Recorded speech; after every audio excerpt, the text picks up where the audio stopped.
It's the science of stupid. Warning! The stunts you're about to see are big, but they're definitely not clever. Copying them may cause injury, so do not try this at home. Yes, this is the show that examines the science behind stupidity. Over the next half hour, we'll dive deep into the muddy waters of scientific incompetence. We'll explain what went wrong and why by pinpointing the scientific principles behind center of mass, drag, and conservation of momentum. Science is a formidable opponent. Treat her with disdain, and she will hit you where it hurts. Buckle up. It's the science of stupid.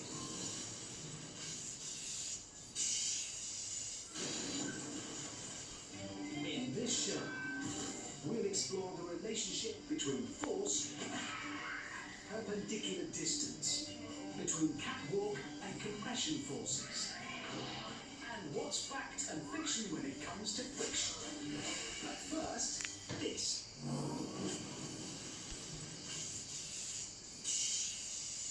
For many people, amateur boxing can be a way to get fit, a way to get off the streets, or a way to get to the Olympics. But you don't just throw on some gloves and start punching. Turns out there's lots to learn, and some pick it up quicker than others.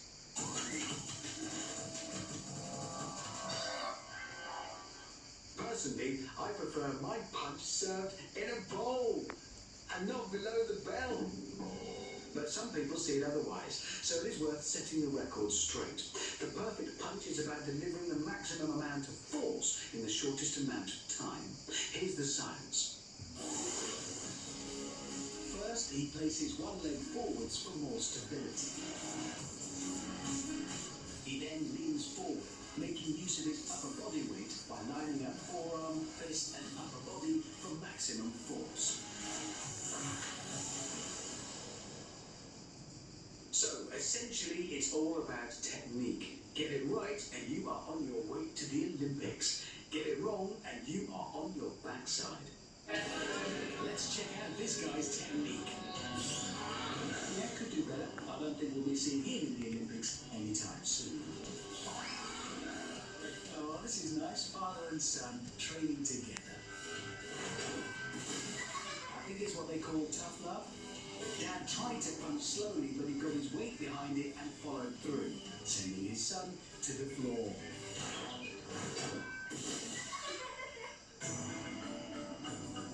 This reminds me of a B movie.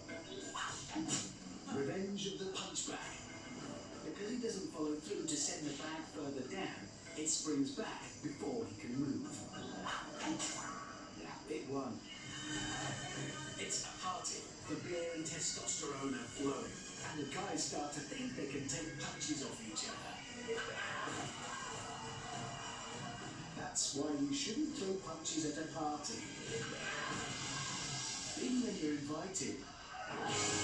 Here's a couple of researchers putting in some practice in an arcade. Here we go. Well then, that's not good. No. Try again. That's not good either. He's throwing his fist like he's holding a hammer, so the force is going downwards rather than through. His mate thinks it's funny though, so I assume he's much better. No, he's worse, if that's even possible. He lines up his punch, but when he goes for it, he rotates his body so he misses the target. At least they could fight each other and no one would get hurt.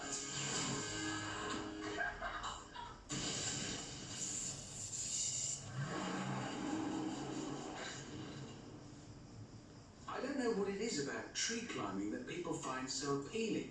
Maybe it's the challenge of using your strength and stamina to reach the top of one of nature's giants. Or maybe humans are just gluttons for punishment.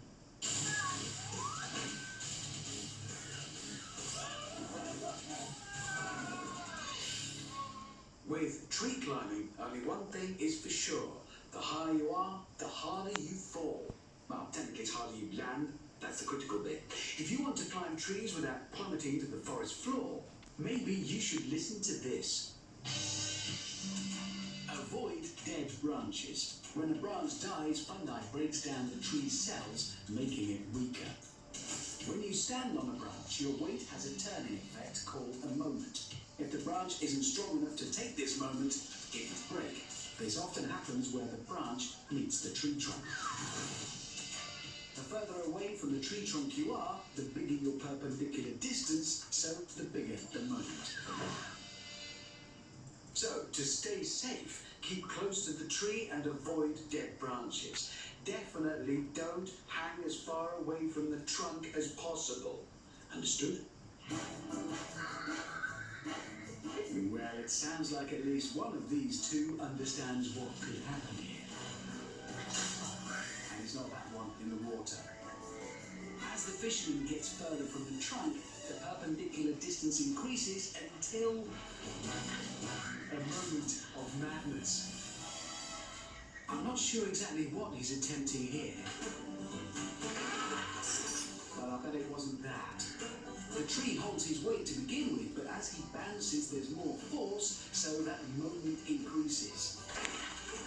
I'm sure he won't forget that moment anytime soon.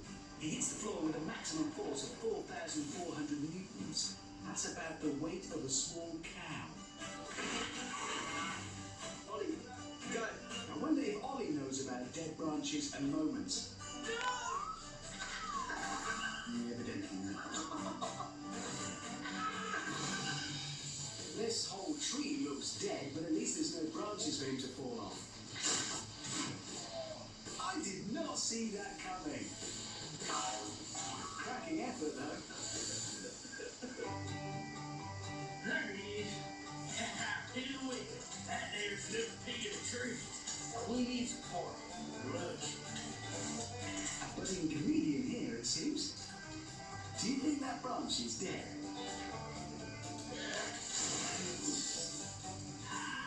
Yep, it's safe to say that branch is dead. Just like his arm.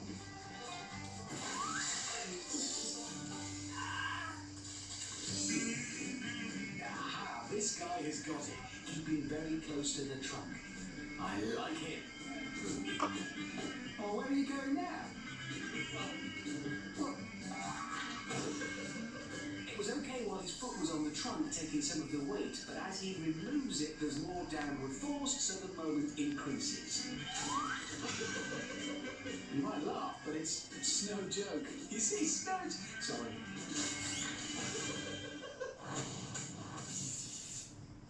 Can you guess what science these party animals are about to demonstrate?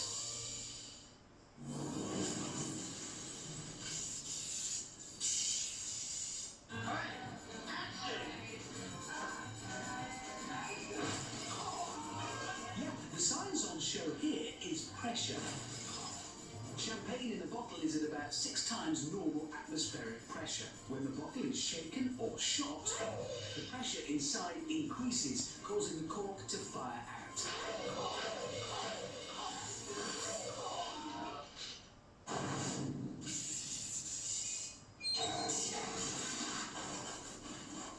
Leapfrog, a simple children's game that's been around for hundreds of years, I imagine. You'd think that if kids can do it, and we have had hundreds of years to practice, then adults would be able to manage it, wouldn't you?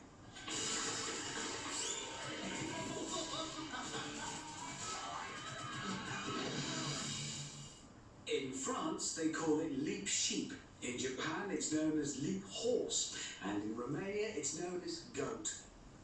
But however you refer to it, the science is the same. A runner provides horizontal velocity. So you can put your effort into jumping upwards, not forwards. Using your hands as a point of contact provides an extra reaction force to help you clear the obstacle. With the whole force of your weight acting downwards on it. This slows down your fall, giving you more airtime to clear it.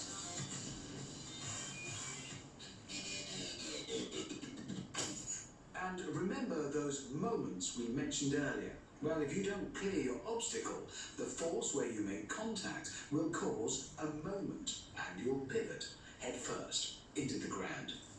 Who'd have thought leapfrog was so dangerous? Well, natural frogs, maybe, I don't know. He's going to leapfrog a motorbike. He must be an expert. I take that back. He spins at 100 RPM. That's quicker than the pedals of most pro cyclists. This is more sensible. A nice small post. Oh. Here, no run-up equals not enough height, and lack of height equals base plant. Looks like he's going to jump this parking meter, so take a big run-up. Oh. Although he had a run-up, he still didn't jump high enough to get over. And once his leg hits the meter, the moment spins him head first onto the floor. Oh no. Can't do it. Ah, another parking meter. Let's see if this guy can make it. No, he can't. If they can't clear a parking meter, I'm not sure they'll clear a postbox. Not bad. But not great either. He actually gets good height, but his legs catch, causing him to pivot. Might want to write home about. Let's see if this guy can nail it. Down there. Because he stops his runner, he loses horizontal velocity and lands on top of the step ladder. And if your obstacle isn't stable, you're going down. He should have taken steps to avoid that. Steps! Sorry. Come on, guys, don't let me down. Success! More! More! Oh, can we have the first guy back, please? He doesn't open his legs wide enough, catches, and that causes a moment that topples him forwards. And that's left him with egg on his face. Or should that be mud? It's mud. It is mud.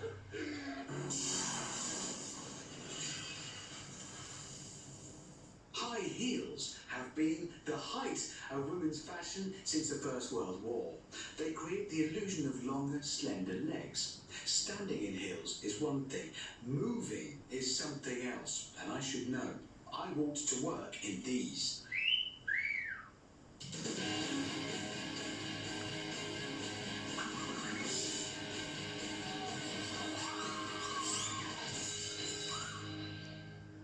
Walking in high heels can actually cause some pretty nasty injuries. If your shoe buckles over, you could damage your feet, knees, back, ligaments, and ego.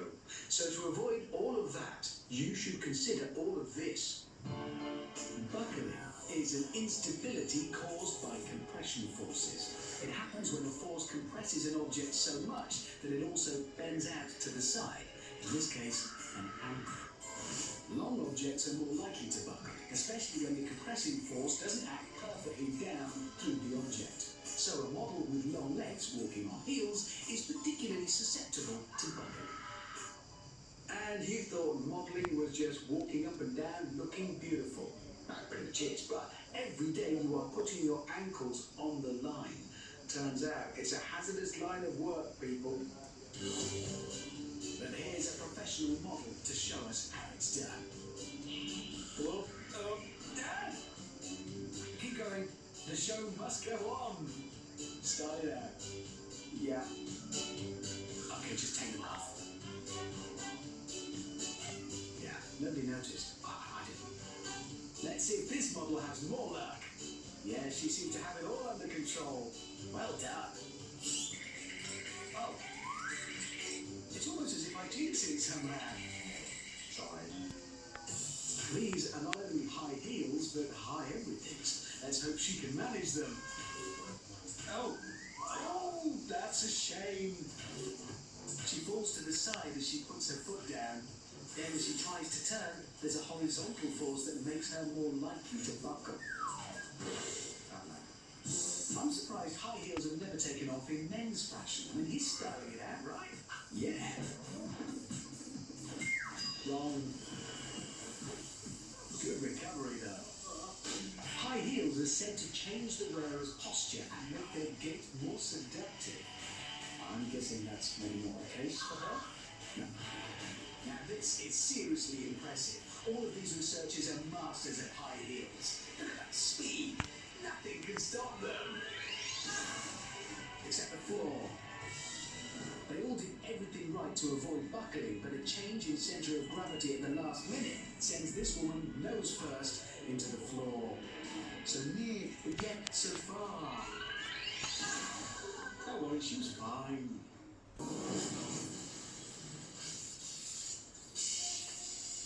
If you want to get away from civilization and experience one of the most inhospitable climates in the world, but look cool whilst you do it, why not take yourself out to the desert and have a go at sand surfing?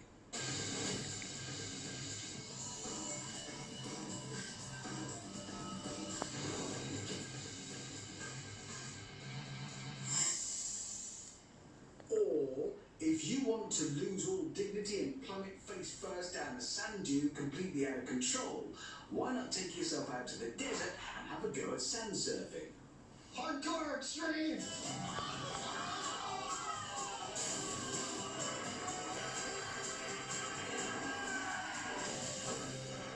I can tell you from personal experience that sand does not taste good, even with gravy. Whether you lay, stand or sit when you sand surf, if you want to avoid a face full of the yellow stuff, that's sand, not marzipan, you might want to pay heed to the signs.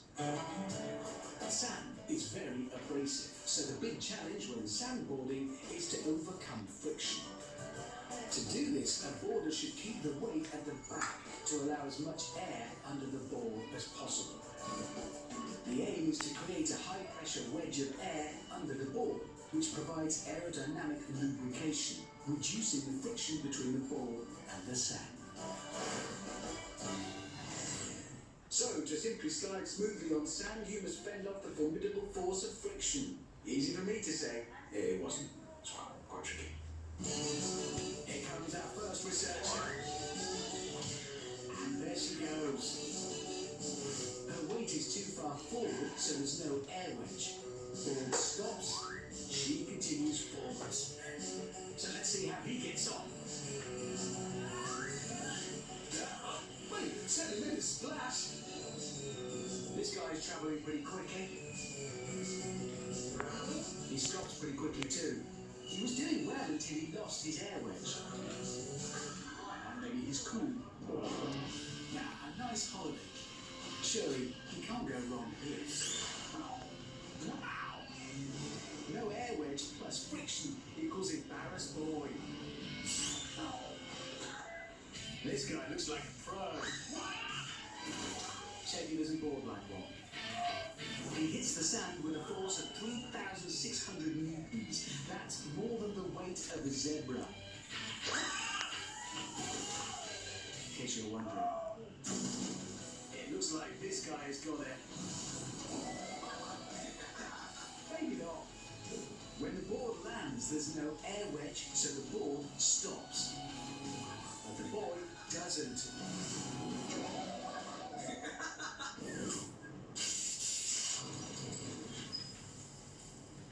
Ever tried to throw a tree? No, not me. But the caber toss is an integral part of any Highland Games. The tosser, yes, that is the official term, must throw it so it turns end over end in mid-air, and points are awarded on the straightness of the toss. Here's how you do it. By the way, the word caber is Gaelic for big bit of wood. Makes sense, I suppose. Well, as impressive as that was, it wasn't very science of stupid, precisely because it was impressive. Let's try again.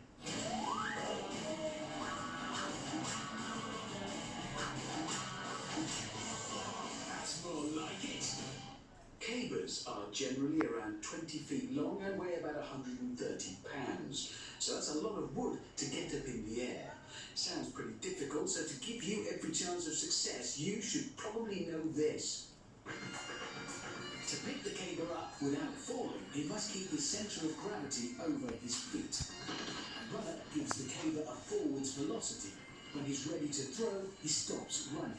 The caber's inertia will keep it moving forwards, allowing him to focus his energy into the upwards throw. Once it's falling forwards, he needs to choose a good angle of release. Let it fall too far forwards and gravity will pull it to the floor before it's flipped over. Finally, he must flick the caber upwards when he releases to send it end over end. Does that make things easier for you? No, not me. Let's start with a few tips. First, make sure you can actually pick up your caber. Next, don't forget your runner.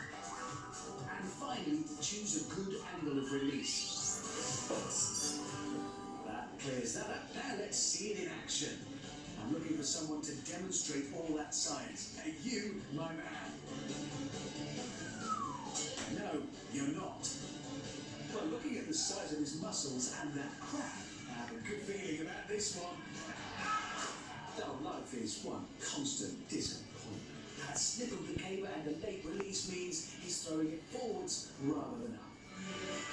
And for our grand finale, timber! Yeah! The run-up was good, but he probably shouldn't have worn his bowling shoes. It's a letdown. Just is.